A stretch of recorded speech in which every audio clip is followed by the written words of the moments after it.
Boys and girls, this is the Undisputed Era. Adam Cole, Kyle O'Reilly, Roderick Strong, and you're listening to Going In Raw, baby. This is the glorious one, Bobby Roode, and you're watching Going In Raw. What's up, it's your girl, Sasha Banks, Legit Boston, and you're watching Going In Raw. You like that? Hey, friendo, Steve here. And Larson. And welcome back to Going In Raw, the only pro wrestling podcast you need to be listening to right here at youtube.com/Steve and Larson, and available wherever podcasts can be found. Be sure to hit that subscribe button and the little notify bell next to it to make sure you always get your new Going In Raw notifications. It also helps us a lot here because YouTube says engagement is a thing. Smash that like button. Let's try to get it to 500 today. You know, this is a podcast. Let's try to get it 500. You always keep set the bar so low. I know, and then we blast through it. It feels great. No, if you could keep setting the bar higher and higher, show week after week. 666. That's what it is. Setting yourself, the devil. 666 likes, please. Let's try for that. Well, we also got some new patrons over the weekend, so we want to give them some shout outs. Yes. Let's see here. We got a brand new one. Kieran Taylor. Thank you. Monty Pittman. Thank you very much. Sean. Shud. Let's see here. Going back a little ways, though. Calvin Liggins, John Smith, Stephen Browner. We do have a new patron called Steve. Your Star Trek video is trash. Shut up already. Lol. That's a shoot. That's his name. Wow. Not a fan, I guess. What kind of crap parents do you have name you that with your dumb birth certificate? It's a long name. Thanks for your support. Birth certificate. Thank you for support. Tito Fantana is a name. The Chaotic One, Jules E. Abril, Kieran Taylor, Sean, and Monty Pittman, the aforementioned patrons that just signed up. Thanks for your support, man. Yesterday, the patrons got to check out some Friendo Club TV. Yeah. On Overrun, we talked about Conan versus Psychosis. We took a look at that slap. He slapped the shit out of him. So that was awesome. So we looked at that. I talked a little bit about Uncut Gems. What else did we talk about yesterday? We talked about Succession a little bit. Yeah. Kind of our thoughts on the first two seasons because I finally finished the finale. Good stuff. It was a really good show. Yeah. Anyways, I felt bad this morning because I remembered this. I'm doing my review of Uncut Gems later on today. It'll probably go up first thing in the morning on the Friendoville channel, youtube.com/Friendoville. Yeah. Okay. Yeah. Then I put out a poll. Hey, what do you guys want me to do next? Cats. And I was like, that's a piece of crap. Is it playing anywhere nearby? Like if you drive an hour in any direction, would it be playing somewhere? An hour? That's a lot to ask. What else do you got to do on Friday before we come in for SmackDown? Thursday after we're done, I got to drive to San Francisco, go check out Big Jeff's show. Oh, that's cool. They've got in San Francisco, Haymaker has live skit show, so awesome. I'm going to go to the Bay. Cool. Thursday night. Where is that and what time is it? If people in the Bay Area want to go check it out. We'll find out right now. Let's see here. Jeff sent me this. Okay, here we go. Sketchfest 2020. Yeah. San Francisco Sketchfest 2020. And it will be at, here we go. This one here. Where is it at? Come on. Oh, here we go. Thursday, January 23rd, 7 p.m.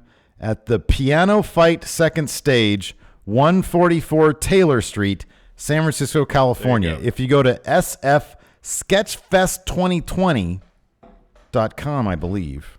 Yes. Yeah. So I'll be there. I'm going to hang out in the audience. I'm going to enjoy some live comedy. Steve will be there. I'm going to heckle the crap out of Big Jeff. There you go. Any friendos in San Francisco tonight that's looking for enjoying some sketch comedy. I've seen your dirty undies. Makes both of us. Looking to check out some quality sketch comedy. Go check it out. We've both known Jeff for a long time. Too long. Way too long. I met him in 7th grade. I know. You longer than me. Yeah. Seriously. Yeah. I remember I saw him once at a comic book store. Worlds. Don't over on like Zinfandel or whatever.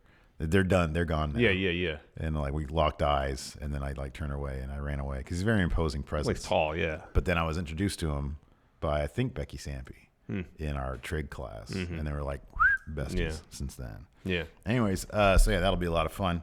Of course, we've got Worlds Collide coming up on Saturday. Yeah, we'll be doing live stream reactions for that, as well as the Rumble. We got Rumble predictions coming up later this week. Hey, if we were in Worlds Collide, if we were fighting somebody, we're NXT, we're gonna fight somebody on NXT UK side. Who would it be?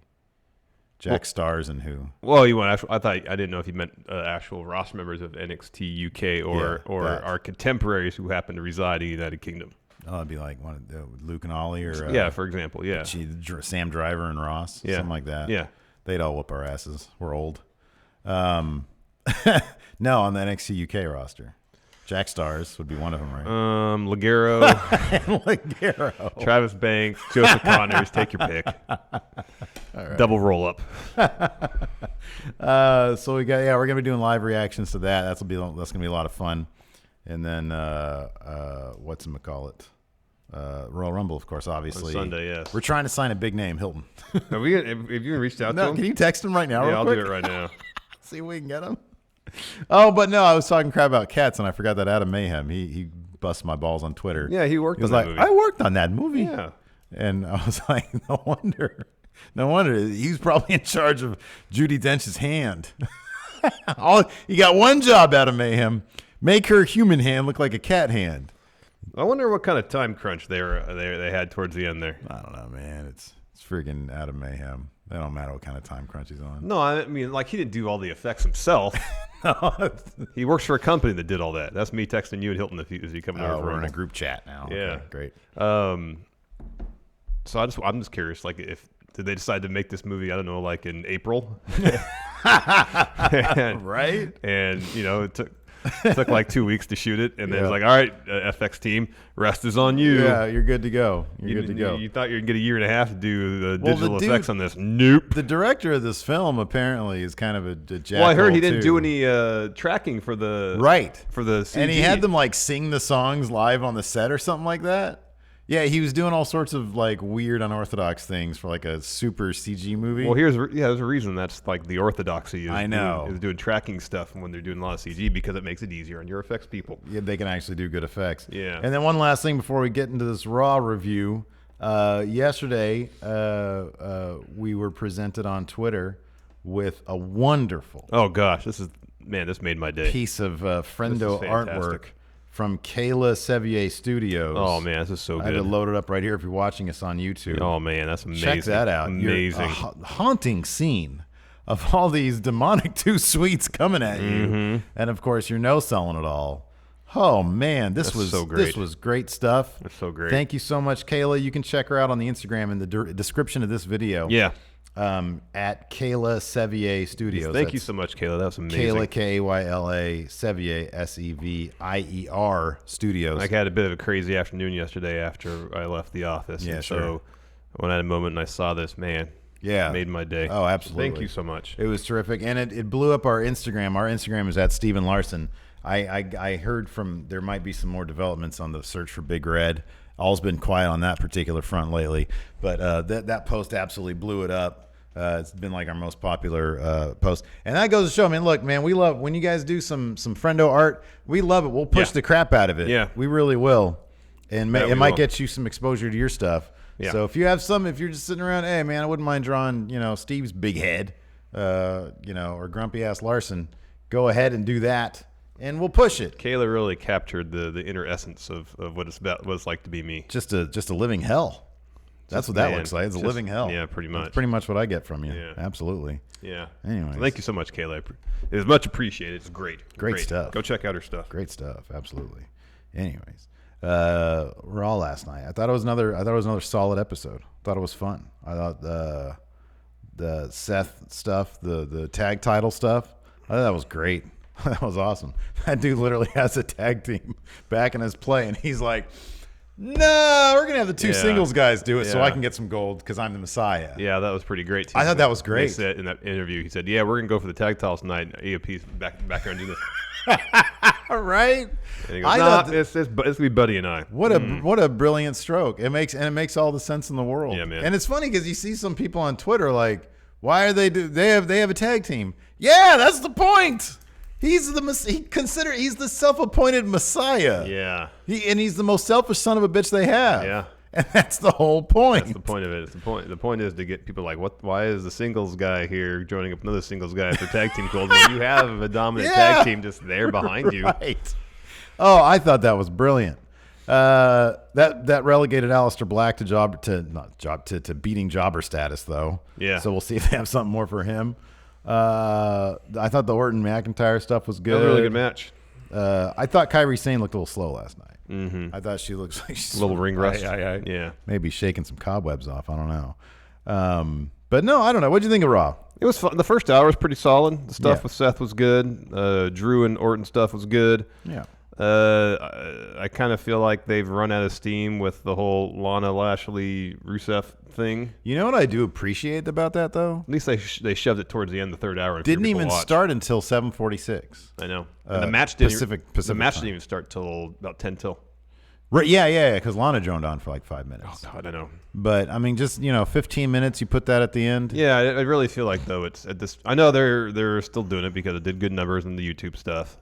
Kind of curious how that's holding on. Yeah, by the way. if that's tapered off at all. Yeah. And for that reason, I understand why it was in the main event. That being said, not that I was into the storyline to begin with. I really haven't ever been. Yeah. It feels like they're moving on past the salacious phase of it. Yeah. And I feel like the salacious aspects were pretty much the reason why it was doing well on the YouTube. For sure, yeah. And when it's just going to be in-ring action, I don't really think it's going to hold up as well as some of the other segments did. And then you're going to get a bunch of matches, and you're like, well, why does Rusev keep losing? At a certain point, you think he's like Lashley or Lana is going to get some measure of comeuppance. Yeah. For all this, for getting all this heat, for droning on and on and on and on and on. Yeah. And I guess they're just really because I guess Lashley's in the Rumble. I think was he on the graphic last night? I can't remember. I don't remember. I know they have as of last night they had a. Well, that's cool. They'll tell their story. I mean, I'll be honest with you. Like, I feel like that's a bigger match than Sheamus versus Shorty G. Oh, Rusev versus Lashley. Yeah, that should be a match of its own. Oh yeah, Lashley's in the Rumble. Okay, so is Rusev there, huh? Yeah, announced last week. So yeah, it's still it hasn't come close to blowing up the way it had before, and in fact, they split up the videos to two things: to Lana's promo, which has not done good numbers at all. Like it's done 131,000 versus the match itself is at 670, which is kind of an interesting juxtaposition right there. Yeah. I mean, you could look at this in the basest way possible. And this is simply an observation and probably some common sense, but Lana was fully clothed from neck to so there's nothing titillating about that. Yeah. And that might be why it didn't do great.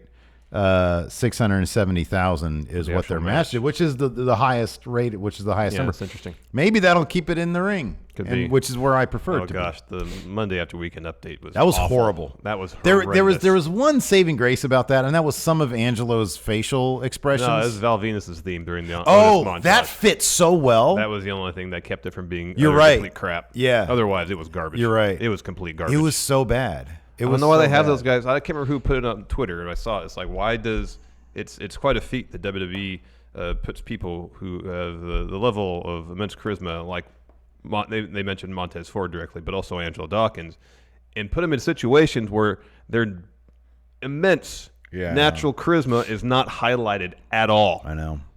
It's like, remember when the Street Profits showed up on NXT TV? Like, whoa. Yeah, I know. Who are these guys? Uh-huh. Like their personalities and charisma is like leapt out of the ring or leapt out of the TV towards you. Yeah. And like doing stuff like this, no, it doesn't highlight their strengths at all. Yeah, man. And it's so poorly written. It's really badly written. It's horrible, Like, horrible they writing. Yeah. They have how many people on their staff, and none of them are qualified to write like halfway decent jokes? I mean, is it supposed to be bad?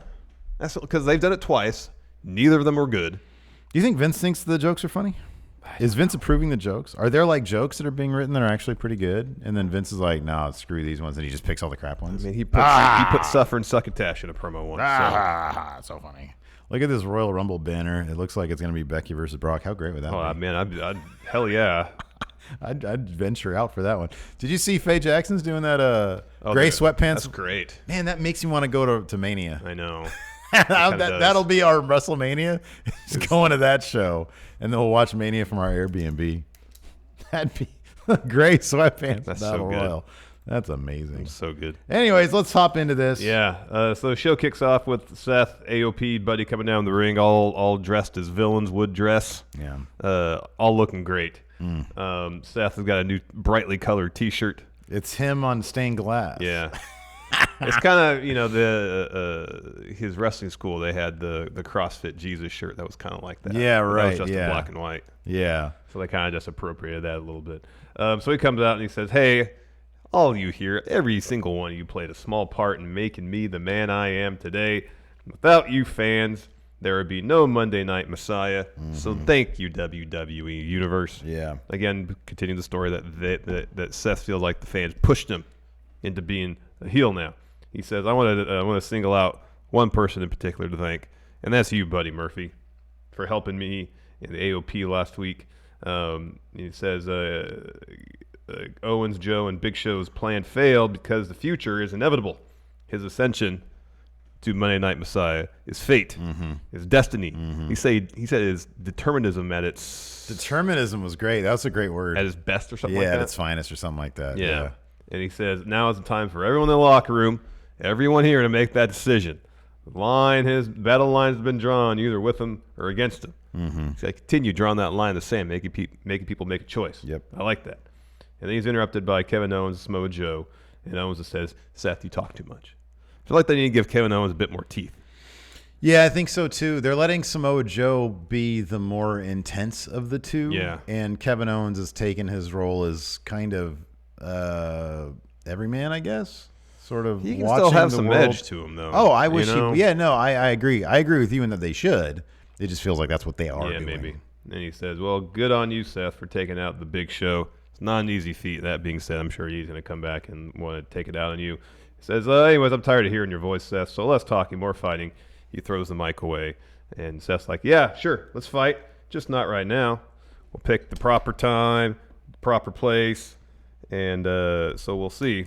And Joe says, oh, you know what you sound like? You sound like a lawyered up asshat Yeah. for not wanting to throw hands. They should have let Joe just say asshole. Yeah, no. AOP gets upset, and Seth's like, oh, calm down, guys. He tells Joe, I'm a forgiving man, unlike the authors of pain. And Seth says, well, there's 4 of us, there's 2 of you. If you really want to fight, we'll take you on in street clothes. And Joe goes, au contraire, Seth, we're not alone. We never said that it's going to be a 4-on-2 fight. Enter War Raiders. Yeah. The 4 faces go down the ring. Huge brawl breaks out. Seth escapes, though. In the end, the faces stand tall. Owens hits a stunner on Akam, I believe. Joe hits Uranagi on Buddy. And Yeah, big one, too. All the heels get out of there. Yeah, that was good stuff. After that, we had a Ray and Andrade recap, and then we're back with Seth, Buddy, and the AOP. They really need a proper faction name. And Charlie comes up and says, hey, what are your thoughts on what just happened? Seth says, hey, listen, we're going to challenge the Viking Raiders for their tag team titles. And AOP are like, yeah, okay. And Seth is like, good. It's going to be me and Buddy. And there was so, I did not count. There were so many hugs between Seth and Buddy. I know. It was so great. I know. It's like, oh, this is my one best friend, and he's my best friend because he helped me. He helped me. Because he's sitting under my learning tree. It's going to be me and Buddy. I was doing something. I was packaging the last of the mod care packages. I looked up at my TV and just laughed. I'm like, him and Buddy? Wow, that's ballsy. Okay, then after that, we had Rey Mysterio versus Andrade in a ladder classic. Man. Oh, man. Wow. These guys really killed each other. Yeah, they just about at certain points. Pretty much. Holy crap. Rana, like early on, that Mysterio sent Andrade off the top rope, and Andrade pretty much landed on the ladder on the back of his neck. Yeah. Ow. I know. Now, he's a professional. He knows how to land, but still, holy crap. Twitter blew up on that one, by the way. That was Everybody rough. was like, wow, that was rough. That was rough. That was rough. I thought this was absolutely a blast of a match, though. It was just, yeah, you're sitting there hoping, oh, God, I hope these guys Yeah, don't completely like that kill one each other. spot. There's a spot towards the end where Ray climbs the ladder. He's holding on to the apparatus, I don't know what you call it, where the belt's attached. Yeah. And he's hanging from there. And it's almost like a spot and a glitch almost from 2K20 where Andrade is like trying to grab him, bring him down. Ray lets go and hits like a Rana out of it. But the velocity with which Ray fell, he just about landed on his head when he turned Andrade over for the Rana. Did he actually get the Rana? Because in my head it was like Andrade kind of turned into a bit of a power bomb, but I guess you're right. I guess Andrade did go flying, didn't he? Yeah. Okay. It was later on he did try for another Frankensteiner, and Andrade caught the power bomb. Okay. Through that, All right. through that one because I just remember seeing Ray. Honestly, I think I just blanked everything else out because Ray just, like you said, he almost landed on his head. Oh God. Yeah, that spot was rough. That was pretty rough. We got a. Where is it? Wasn't there like a destroyer bit? Oh, it was a sunset flip powerbomb. The like sunset Code Red flip, thing. yeah. Off the ladder, off onto the another ladder. table. After the second commercial break, there's like this extended sequence that was really good. So there's a tall ladder set in the middle of the ring, and there's two ladders bridged from that ladder to opposite The corners. ropes, yeah. So Andrade is trying to razor's edge Ray. Ray reverses that to Rana, sends Andrade out of the ring. Ray starts to climb up. Andrade comes back in. He climbs on the opposite side. He drives Ray's head into the ladder. He lifts him off the ladder and puts him in gory bomb position. And that's when Ray reverses that into the Code Red. Yeah. And it follows the drop kick, 619. That sends Andrade out of the ring. Ray's back to climbing. Andrade's back in. And that's when Ray's holding on to the thing that's holding the belt there. Yeah. Falls, Rana's Andrade, and then back drops him out of the ring. And this bit was great. I loved it when Ray's trying to slowly climb up the ladder, and Zelina races up and sits on the top of the ladder, starts talking trash. That was great. Slaps Ray. At this point, Andrade's back in. She climbs off it. Andrade hits a hammerlock DDT on Ray through the ladder bridged, like the if you're watching the TV, like the left-hand corner closest to camera. Yeah. Climbs up the ladder, gets the belt. Oh man, that was rough. Hammerlock DDT. Oh boy. So he wins. They go back out. Zelina starts removing the padding. Yeah, he's telling her to remove the padding. Yeah. To expose the concrete, of course, for a hammerlock out there. He sets up for it, and then NWO Rey Mysterio comes out, masked. Fake Rey Mysterio comes out, and he removes his mask. His mascaris, yes. His mascaris, and it's Humberto Carrillo makes the save. He lays into Andrade. And he's challenged him to a U.S. title match at the Rumble. That's happening at the Rumble, yeah. That's rad. I love Humberto. Wasn't there a rumor that he was going to get buried? I mean, that seems to be the case. Seems to be the case for everybody who isn't buried. Well, not in the case of Cedric Alexander. I haven't seen him forever. He was on Main Event. I saw on Twitter that he tearing it up on Main Event. Who did he fight this week? Do we know? Or last week or whatever it was? I don't know. Anyways, after that, we had an incredibly quick match. Aleister Black versus... it was literally Jobber runs towards Aleister. Aleister hits Black Mass. Match over. Yeah, that's exactly what and the King was like, was that even 3 seconds? I'm like, King, it takes 3 seconds to count the goddamn pin. If it's... Yeah. 1, 2, 3, yeah. I'm assuming King meant... Yeah, I know. He's kind of... There's some other sequence where he was like blathering about something and trying to mentally trying to figure something out live on air. And there was one redeeming King moment, and that was when they did the Rocky Johnson thing, and he was able to say a couple of nice words because he goes back to the 70s with Rocky Johnson. Yeah, that's what King. That's really it boggles my mind that they don't have King talking about his extensive career throughout the show and relaying his experience. Because 9 times out of 10, it's just the ramblings of a lost person. Mm-hmm. And it's really sad because I think he has a lot more to offer. Evidently, that's not what they want him to do, or he doesn't feel like offering it, or I don't know what the deal is. I don't know either. But it sucks. Yeah, it's not in good. Any event, it's not sucks. good. Every time Paul Heyman walks near commentary, I'm like, can we get that? Although I'm pretty sure Paul Heyman's supposed to be a gorilla position. Yeah, I think he's helping run Raw. I don't know, man. It's balls. It is. It's not good. It's balls. It's not good at all. I don't know why they. I don't know, man. I was like, hey, you know what? Vic and Dio, that could be a team for the future, perhaps. Nope, that's not happening. I don't know. No. Next, Paul Heyman and Brock Lesnar come in the ring for a promo. Paul goes on and how he says the WWE Universe takes Brock Lesnar for granted. Heyman comes out here and says Brock's going to do something extraordinary. Spoiler. Yeah. He does it, and the WWE Universe is like, okay, so. Yeah. And Paul once again says there's no one worthy of main eventing Mania or any pay-per-view against Brock. Hence, Brock's in the Rumble starting at 1, going to take everybody out. And Paul asked the crowd to name one person who's a worthy challenger. Enter Ricochet. He walks out. He says, some in the locker room might be afraid of Brock, but afraid is in my vocabulary. And Heyman says something to the effect of, oh, you must have grew up here in Wichita. Here, let me expand your vocabulary. He lists reasons to be afraid of Brock. And he tells Ricochet, go back to the locker room before you get hurt. He says, here, Brock, hungry champion. And I forgot what he said to Ricochet, like latest meal or something like that. Go to the locker room before you get hurt. Yeah. And Ricochet says he'll stay because the Rumble might be his only ticket to WrestleMania, and that's worth fighting for. He's not afraid to step in the ring with Brock, so he gets in the ring. And he says, hey, Brock, let's fight right now. And Brock's like, walks past him. And Ricochet pretty much says to him, hey, Brock, you chicken? He goes the Back to the Future Needles route. Yeah. Hey, Brock, are you scared? And Are you chicken McFly? You chicken? Brock comes back. Facts. Yeah. Brock comes back in, kicks Ricochet square in the front area, and then grabs the mic and goes, no, I'm not scared. Yeah, not and scared. Leaves. And leaves. Made Ricochet look kind of like an asshole. I'll be honest with you. Anyways, he'll have a fun spot in the Rumble. After that, we had a Randy Orton interview where he says, Drew's pretty good. He's a big man, but he's not on par with RKO. After that, we had the match, Randy Orton versus Drew McIntyre.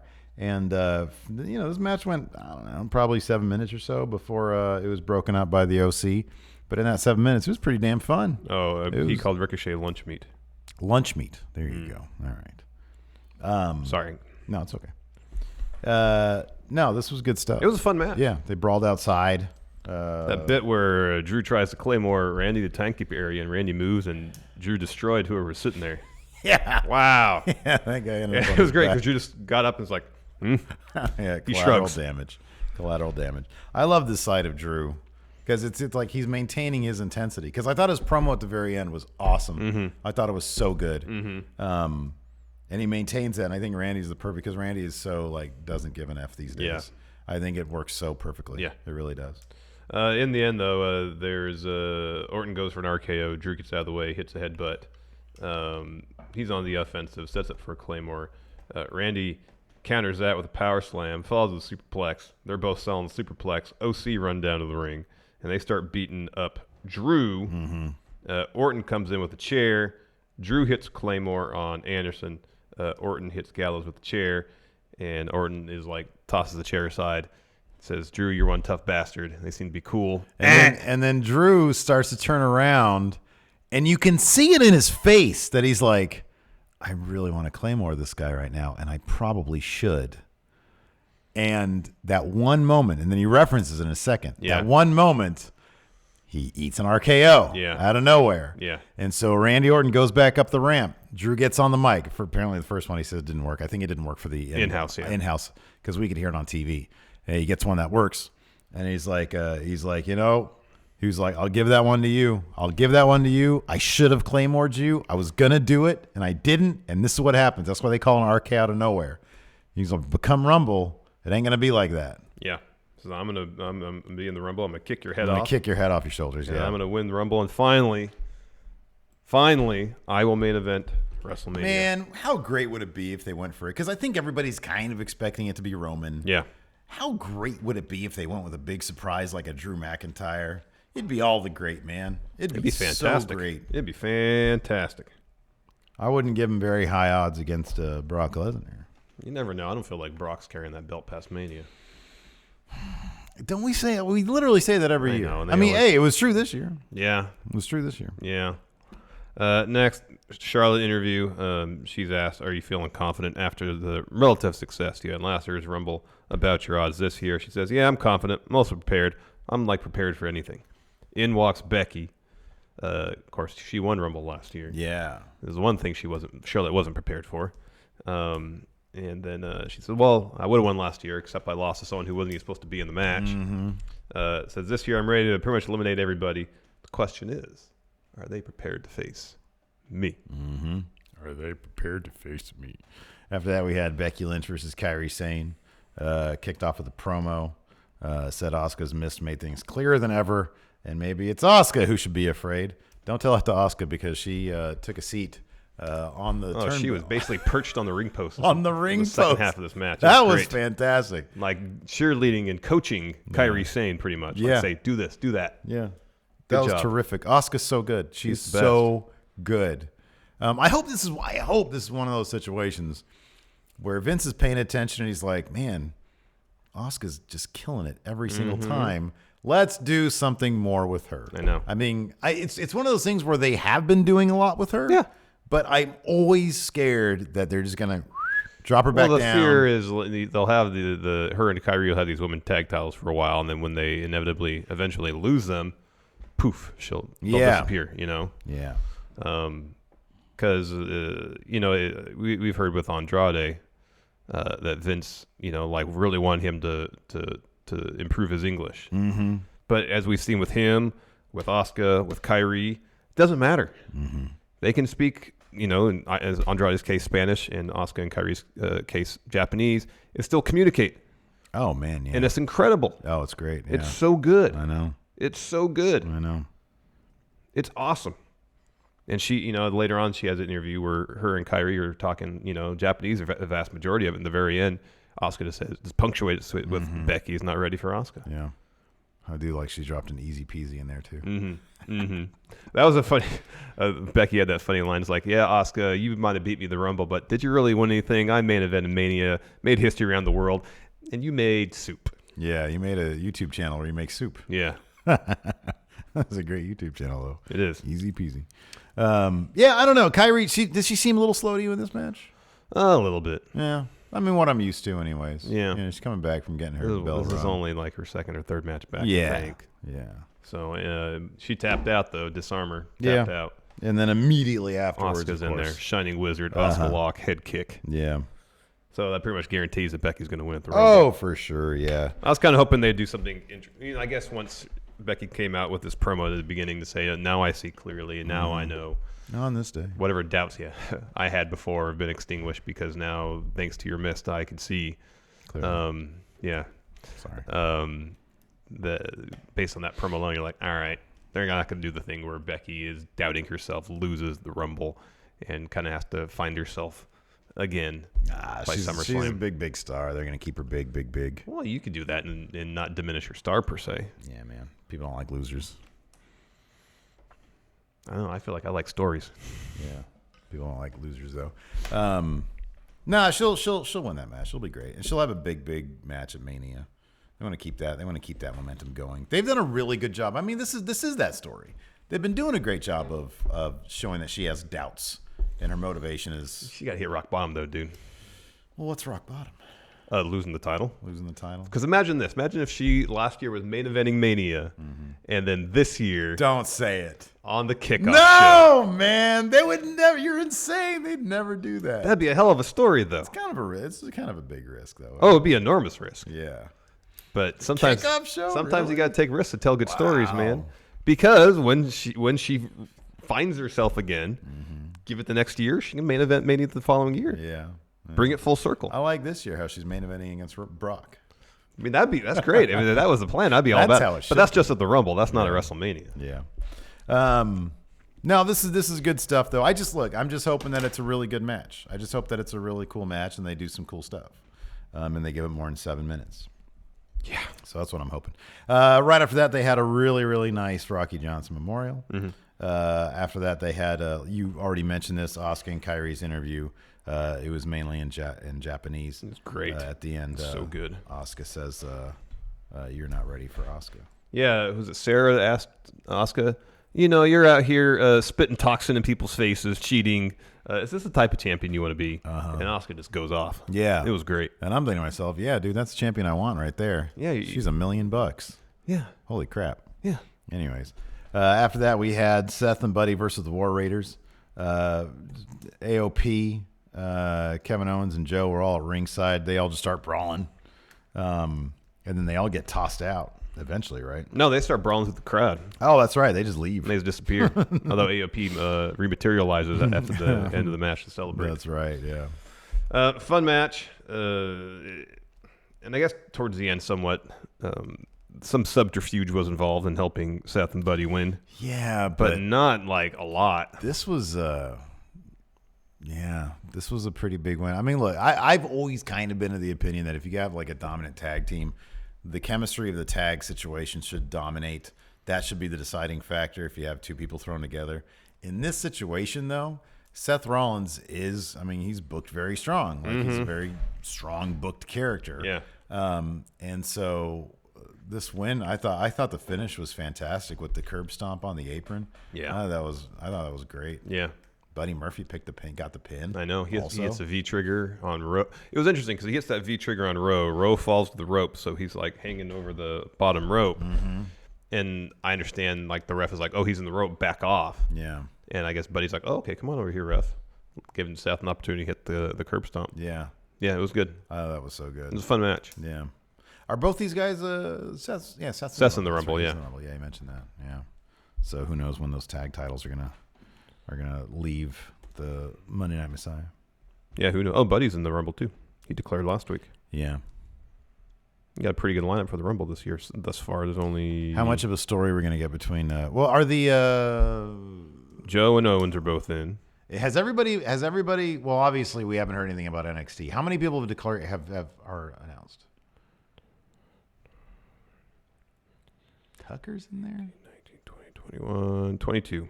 22 of the 30. So 8 spots. Whereas for the Women's Rumble, there's only 4 women who have declared. Yeah. Yeah, I'm not sure exactly what they're doing with that. All the rest are going to be NXT. There's so many people in that friggin' women's division in NXT and NXT UK. Mm-hmm. Yeah, it'd be interesting. I mean, 8 more people. Yeah. I mean, NXT has easily 8 people. Yeah. They could send Well, that way. reserve a spot for Cain Velasquez. Yeah, that's right. Yeah. He wasn't in that list right there? No. Okay. And apparently Cain. Yeah, He'll that's probably right. be in it too. I've heard that too. Yeah. So that's 24. So that'd be 6 spots for... Like, dude, why? Tucker shouldn't be in that thing. Dolph Ziggler shouldn't be in that. Well, he'll have a fun spot. Eric Rowan shouldn't be in that thing. Oh, I guess he's a big deal. But, He beat the leader of the Dark Order last night, man. It's true. But also the situation, I understand they could try to book it where Rowan's like can only be eliminated by like Brock or 5 people or something like that. Yeah. I don't know. They should have, I want to see, here's the thing what I kind of want to see is Brock has to encounter in one-on-one situations some of the more gimmicky stuff that he doesn't usually have to, because that's when Brock is most fun. Could you imagine Brock? What if Brock, how Rowan, we're going to talk about this in a second, how Rowan was like banging his cage with whatever is in there. Yeah. What if Rowan's number 2? Yeah. He comes out, he wants Brock to see it, and then Brock just like stomps away. Wow, at it. that is something There else. was some gift from some show, and I have no idea what the show is, an indie show, whatever, that I saw recently on Twitter, and it was a box that had story yeah. an animal inside. Yeah, and it got stomped. There's blood squirting all over the place. And blood just goes squirting everywhere, Yeah. which is a great visual. Yeah. That'd be great because then you've written the thing out. You don't have to worry about it anymore. Yeah, no. After the tag title win, Seth and Buddy have an interview, and Seth saying, this win kind of validates everything I've been saying. And now I'm going to be in the Rumble. I'm going to win it for the 2nd year in a row. And I'll main event Mania again. Uh-huh. Yep. Seth feeling on top of the world.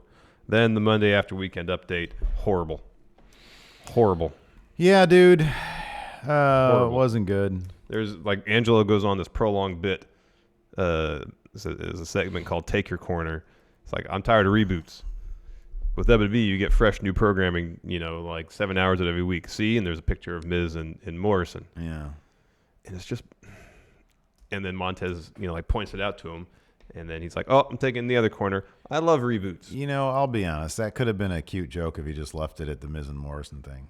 Like, and then moved on to the next thing. Like, that's decently clever. but their chemistry and charisma have just been evaporated with this stupid setup. It's a bunch of crap. It's not the best way to highlight Street Profits, tell you that much. After that, Matt Hardy had another final match in the WWE. Let's mention, though, there is that Otis montage set to Val Venus' music.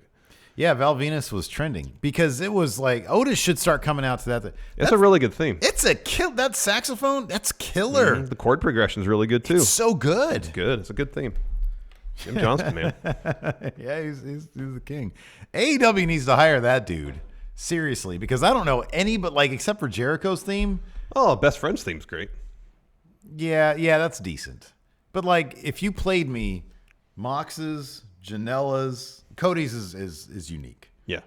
But any number of the other guys, I wouldn't know who's who at this point. Yeah, the only ones I know are Jericho, Young Bucks, Best Friends, and I might be able to pick out Omegas. Maybe. Yeah, maybe. Yeah. Maybe. But I'm on the same page. Yeah. I'm trying to think if I'd know anybody else's. We should do SCUs. Yes, I'm chanting SCU a bunch. Yeah. SCU. And then I get in my head, of course, Christopher Daniels with the microphone. I know you love that. Oh, it's the worst. You love that as much as Dope loves AEW. Anyways, Matt Hardy versus Eric Rowan. Rowan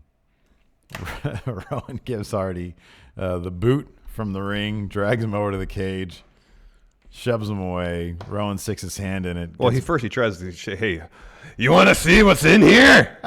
You want to see something? I think he said, you want to see something weird? That'd be great is if they expanded this, because Rowan wants everybody to see what he's got. Yeah. Have Rowan do an impromptu garage sale backstage every week where he's got all sorts of weird things. Mm-hmm. Be like a weird Eric Rowan. You remember that episode of one of my, it's dark as hell, the Black Mirror episode where that girl goes to the little museum. Yeah. Right? And it's really messed up. But it's a bunch of stuff from Black Mirror. That's what Rowan's garage sale should be. All the stuff from Gimmicks Past. Weird Sell a bunch of shit. Wyatt family stuff, Bludgeon Brothers stuff. Remember that segment with the Bludgeon Brothers? We had all those toys that they'd busted up? Yes. Sell that kind of stuff. And then also weird gimmicks from days past, like a camcorder from GTV. Mm-hmm. And then he'll explain what it was. And every week you can just say, you want to see something weird? Exactly. Yeah. That's a great line. Yeah, they do the thing again. So Hardy shoves him away. Rowan sticks his hand in the cage again, gets bit again, slams the cage. That was the pickup line I used for my wife, Want to see something weird? Well, I guess it worked for you. It did. Slams the cage on the ring steps several times in anger. He never really closes the door to it either. He just puts the little cloth thing over it again. Hardy kind of attacks him from behind. Rowan flings him off, follows with a huge fun splash, puts him back in the ring. Iron Claw slam. He wins. Will they at least let Boom Studios kayfabe the freaking maybe expose what this stupid thing is? Maybe. Whenever they get rid of it. Yeah. Let Brock just squish it. After that, we had a video package about Lana, Lashley, Rusev, and Liv Morgan.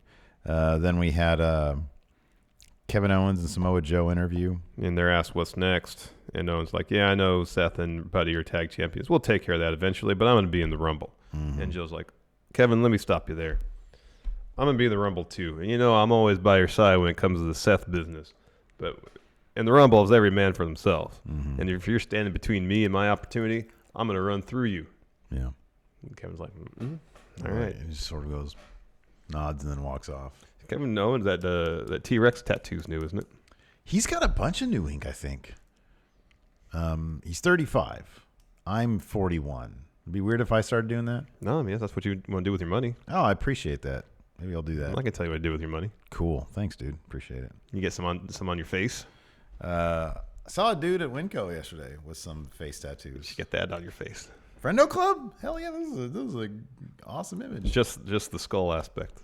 So half your face. Half my face is skull you. Yeah. So you get some me. Yeah, skull. some bearded tattooed on your face. That'd be good. There you go. There you go. It's the only way I'll ever get one, probably. Next, Mojo Rawley interview. He's trying to take a much more serious, menacing approach to this 24/7 title. Yeah. In come the Singh brothers.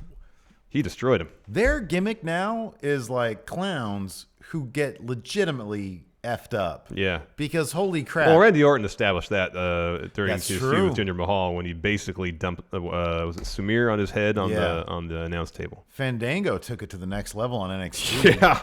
With that powerbomb on the apron. Shit out of. Oh my God. Out of Sunil. I think it was Sunil. And then Mojo picked one of them up, threw him on a big equipment case. Yeah. And then I don't know, did the same to the other guy. Yeah. Holy crap. Yeah, man. I love that though. I love that it's like something new. It's giving Mojo something to do. I like Mojo. That outfit of his is terrible.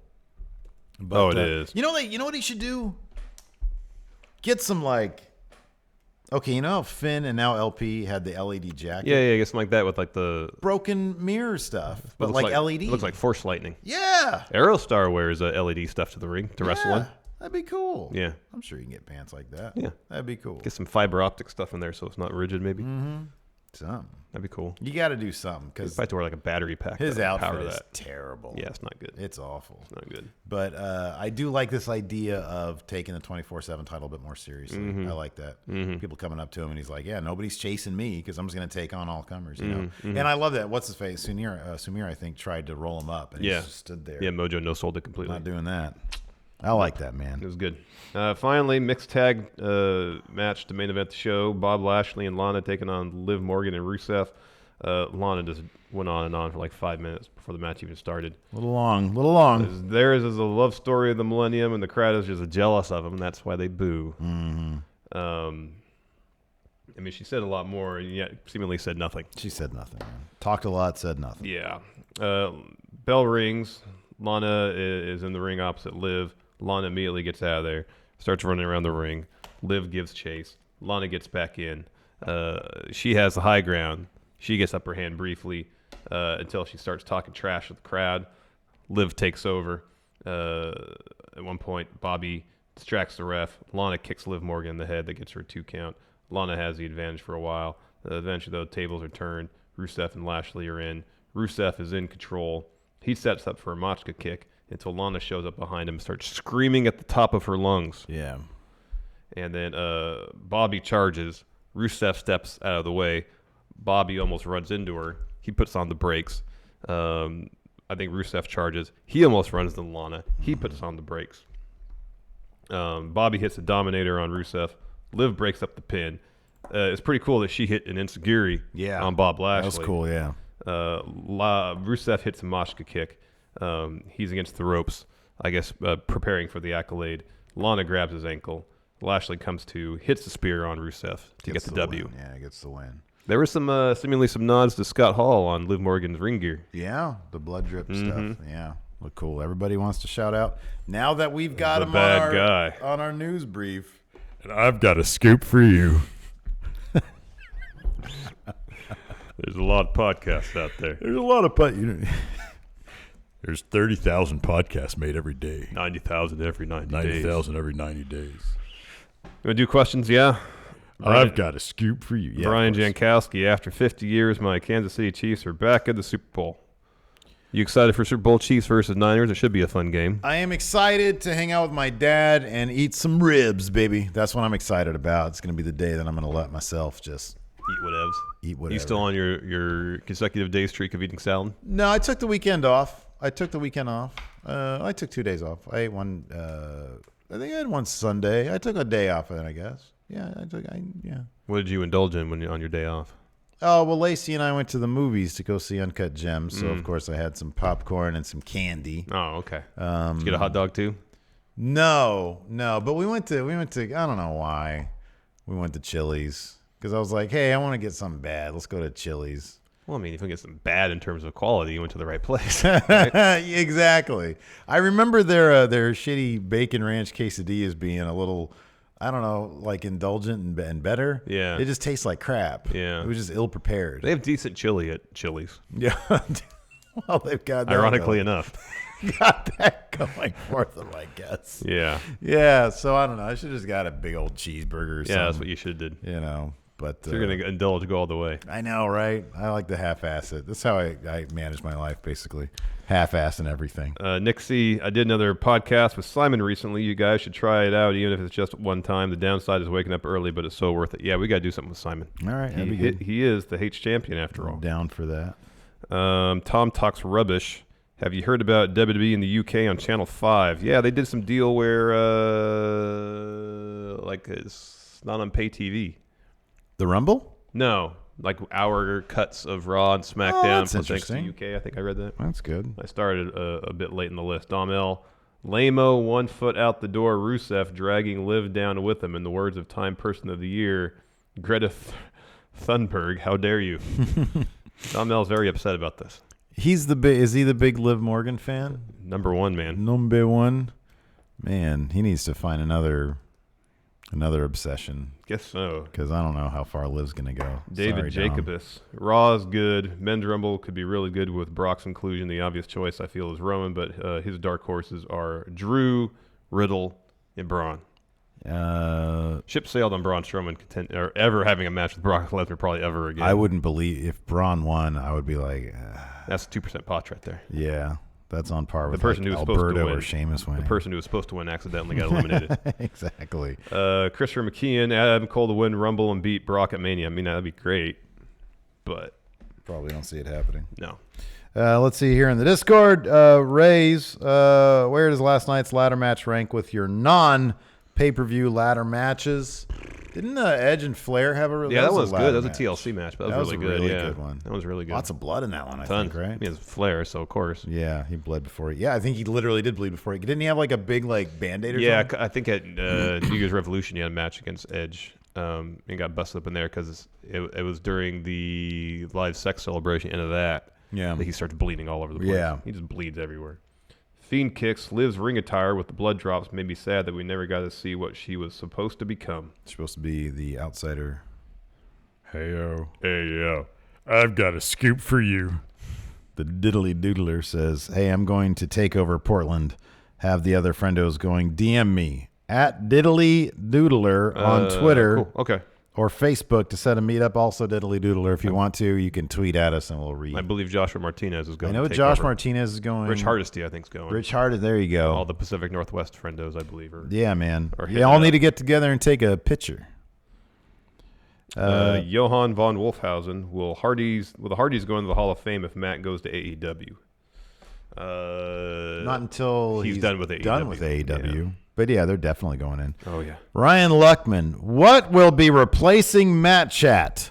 I think we've pretty much decided. I was going to do a post yesterday about all this, but I got too busy and I didn't have. By the time I got home, I was exhausted. So we'll still do a post, but here's for the people paying attention right now. Who are listening through to questions. So Matt Chat isn't going anywhere. We're going to keep doing it. We talked about it. I do have a charge for the people who are Matt Chat regulars or looking to start submitting questions. Stevie Bradley asks, what do you guys want? This is what we want.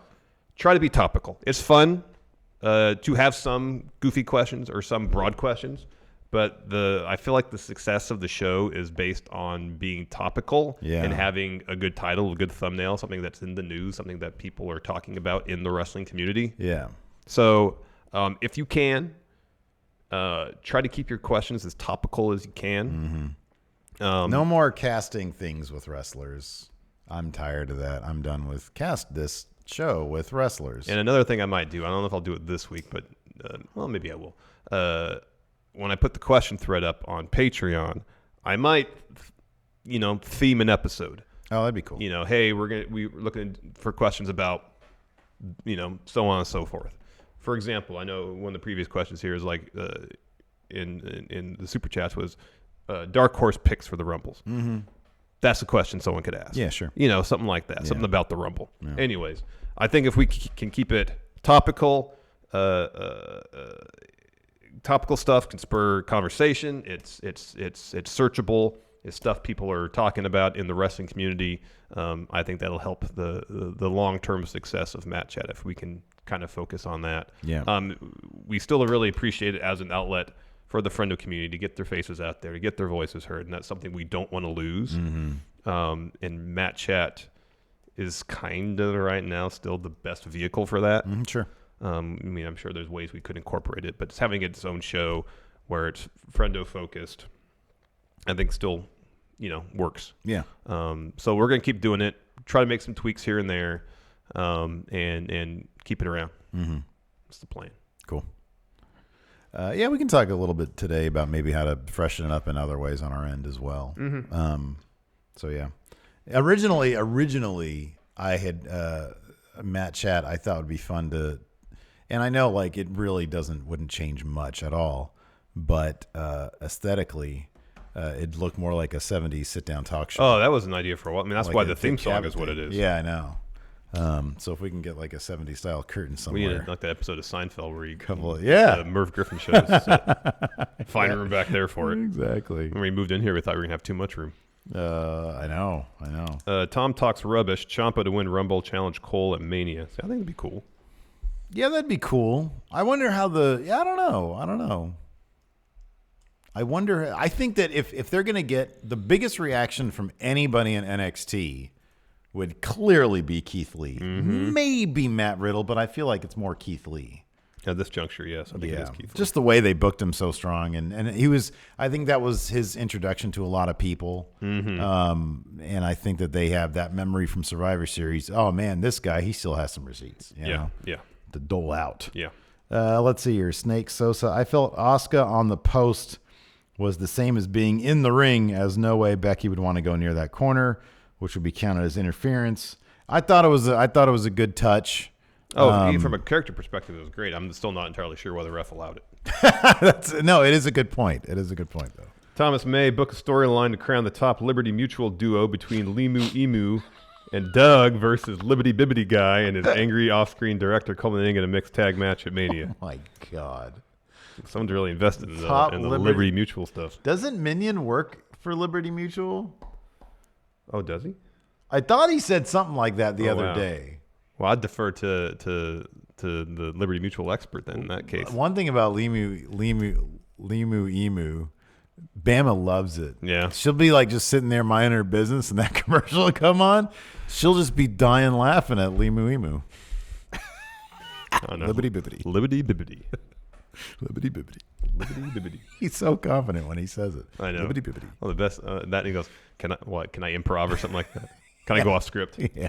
That was great. Let's see here. Jimmy Thomas says, I'll one-up you, Larson. Huh. Have her lose at the Rumble and go from main event to Mania Kickoff Battle Royal and just go on a year-long run of confidence to get back in the main event. How about she goes to main event? Oh, there you go. Becky goes to main event. There you go. Against Sarah Logan. There you go. Let's see here. Alex Foster. What wrestlers should have their own promo rooms like the Usos and Aleister Black? Who else could use maybe a change? Like whenever Mustafa Ali has a promo, he always finds an interesting place to film it. I want Mustafa Ali back on my TV. I know, me too. Man. That tag Is team he in the Rumble? I don't think so. It hasn't been announced yet. Like whatever happened to that tag team, him and Gable? Why couldn't it have been Mustafa Ali versus Sheamus? I mean, I'll take a loss for Mustafa Ali because Gable's going to lose. Yeah. But man, God, Mustafa Ali he seemed like a really good dude. You can make a lot of money with him. He's a great wrestler. Yeah. Like his character, I love everything about it. Would you like to see him in NXT? I wouldn't mind seeing him on the USA Network on I think Wednesday that'd be great. nights. I think that'd be really good. I think takeover match with him. Imagine a feud between him and Adam Cole, man. Oh wow, that'd be terrific. Ryan Dude's Luckman got so much talent. They're not. Well, you see that he did a QA, and someone asked him. I don't know what the question was, but he said something to the effect of, show to WWE why they've been sleeping on me for 3 years. Mm-hmm. So yeah, hope he gets. It seemed like the going into Mania last year or Elimination Chamber, it seemed like he was going to set for a bit of a push, and of course he got hurt. Like who better to like do one of those crazy spots like a Morrison / Kofi type spot? Mustafa Ali, I know. Mustafa Ali. But it's just weird to me that they have him set for a bit of a push. He gets hurt. Like, injuries happen. Mm-hmm. He comes back, and then it's like, yeah, whatever we're going to do with you, we're just not going to do anymore. I know. It's like you thought there was a potential to tell an interesting story and make some money with this guy. He gets kicked in the face, and is out for like a month. Yeah. Or even that long. And he comes back and like, yeah, guess not. Yeah, it's sort of, didn't it coincide a little bit with Pritchard taking over as creative director? No, it was Pritchard taking over as well after that. Yeah. I don't know. I know the one thing. I know he's on the crap brand right now, though, because SmackDown, they don't do over there. Yeah, no. James Rodriguez, what is the best mixed tag match in WWE history? Wow. I mean, is there one iconic one that stands out?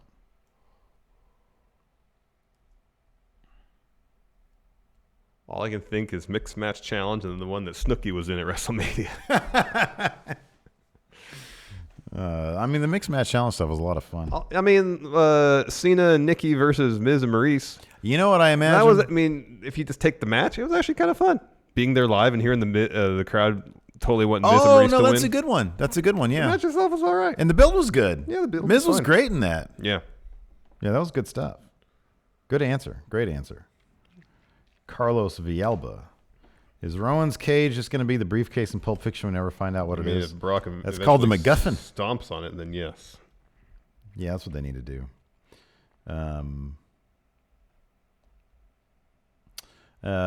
Prince C. Ross, not a Raw question, but I want to ask before Wednesday. Do you see the Undisputed Era versus Imperium match of Worlds Collide being for the Dusty Cup? No, because it's an 8-man tag match. He says both teams are in the semis, and I don't see both teams getting a loss before Saturday. What are the matches coming up on NXT? I think it's Grizzled. I think Grizzled Young Veterans are going to go. It's Grizzled Young Veterans versus Undisputed Era. I think they're going to. I think then Grizzled's going to win. Broserweights versus Imperium. But the thing here, I think it's going to end up being the Grizzled Young Veterans versus the Broserweights. Broserweights are going to win. They have T-shirts now. They're going to win. It's probably going to be a situation where Imperium interferes in Undisputed Era's match, so they lose, and then interference on the other way, vice versa. So I think you're right about that. They cost each other their matches. So, and by the way, Broserweights versus Grizzled Young Veterans, that's going to be a killer match. Is that going down at Worlds Collide? No, I think that's it's not. It might be this week. If the semifinal, the finals are going to be at Worlds Collide, then that's what I mean. The finals at Worlds Collide. Yeah, I think so. Yeah. Okay. Who knows? Let's see here. Wolfpack for life. Is there anyone more fun to watch when they look like they're having fun than Randy Orton? He's pretty far up there. Oh, yeah. James Rodriguez brings up Ronda and Kurt Angle versus Stephanie and Triple H. That was a fun match. That was great. That was fun. What a great answer. Ronda manhandling Triple H. That was fun. Nemo, on a scale from 1 to 10, how hard will you guys pop if Brock is thrown out before number 3 comes out? Yeah, maybe, but I also feel like, okay, so if that happened and it was Kofi, I'd pop big time. Oh, hell yeah. I do feel like there's a bunch of scenarios that could be a lot of fun to watch Brock encounter. You know? Yes. Like Otis comes out and he starts gyrating. Yeah. That'd be fun to watch Brock interact with that. That would be fun. You know? Adrian C. Does Vince really think he can keep this Lana Lashley Rusev storyline going with Rusev picking up 0 wins along the way? No, Rusev's going to win the final match that actually matters. The last one, yeah. Let's see here. Jake Mountford on After the Bell. Corey Graves was talking about maybe splitting WrestleMania into a 2-day event. Do you guys like that idea, or just stick with the formula of having a really long show? If it was story motivated, I would be totally down for it, like they motivated Wrestle Kingdom. It wasn't like my favorite Wrestle Kingdom, but it would add some intrigue, similar to how there was some intrigue around the Double Gold Dash at Wrestle Kingdom. Yeah. So if it was storyline motivated, and I think New Japan said that's not going to be the template going forward. It was kind of a special circumstance. If it was simply, hey, we've got so many matches, we got to just toss them into 2 days, I'm not into that. But if it was story motivated, I'm cool with it. Let's see here. Rex Robinson, why no Women's Evolution pay-per-view in 2019? Will there be one this year? They seem to be... Last we heard, Triple H said that they are figuring out who's going to be in it. So I'm assuming it's going to be a thing. Yeah, I hope so. I mean, some of the names anyways. I'm surprised. kind of surprised Priscilla Kelly hasn't signed with AEW. She's on. She's got a match on the Jericho Cruise. Yeah. She's got a match there against Britt Baker. She likes doing her own thing, maybe. Well, I guess my point was, I'm sure there are enough competitors out there, but a lot of people have been signed to a lot of places. Oh yeah. Like Allison, I don't know if the NWA. I'm assuming. Were you talking for Evolution? You talking for another Evolution? Mae Young I'm Classic? sorry, it was Mae Young Classic. Yeah. Yeah. Oh, he's talking about Evolution. Okay. Yeah, you're right. I was putting the two of them together. Yeah, no, I don't think. Yeah, they haven't really said that firmly they're going to do another one. I think they've all said we'd like to do another one. Yeah, I know Stephanie talked about it. She's like, yeah, it's not in the cards right now, but yeah, maybe later. But I think, Triple H said that about a Mae Young Classic. Yeah. That there might be a third one of those. Yeah. Ryan Luckman, why don't you go back to Discord? I already answered like 2 of his questions. Who is this?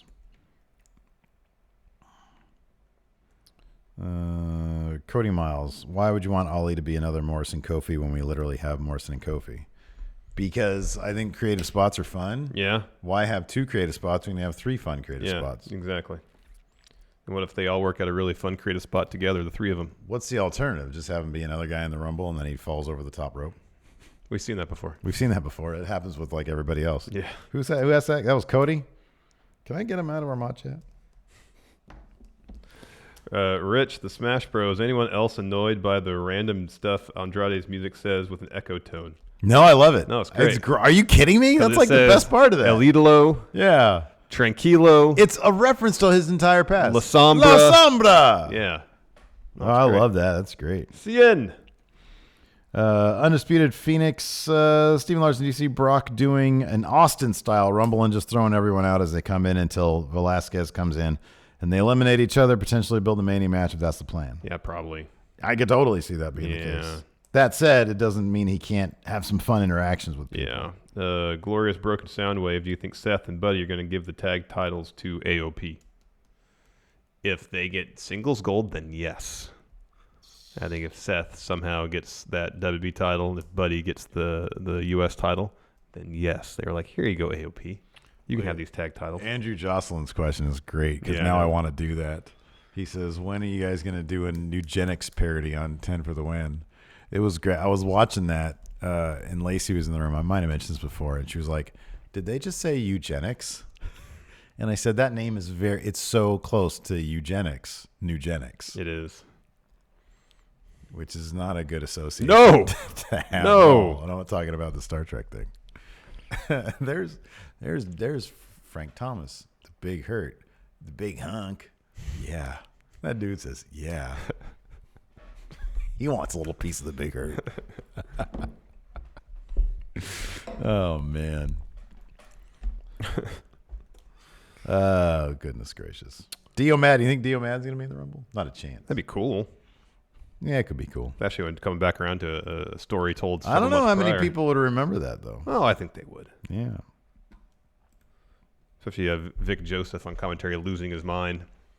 Get him, Dio! Get him, Dio! Like he drops any pretense he's a professional broadcaster and is like just rooting rad, for Dio, and Dio gets eliminated by Brock. He leaves the table just and just goes to crestfallen. ringside and starts like screaming. Just crestfallen when Dio gets eliminated. Yeah.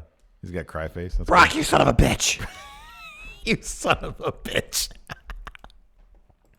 Oh, man, that's terrific. All right, anyways, I think it's good. Are we good? Yeah. All right, cool. Let's see here. Yeah, we got Friendo Club TV coming up for patrons. So that's happening. I don't know what we're going to talk about. I'm going to look up.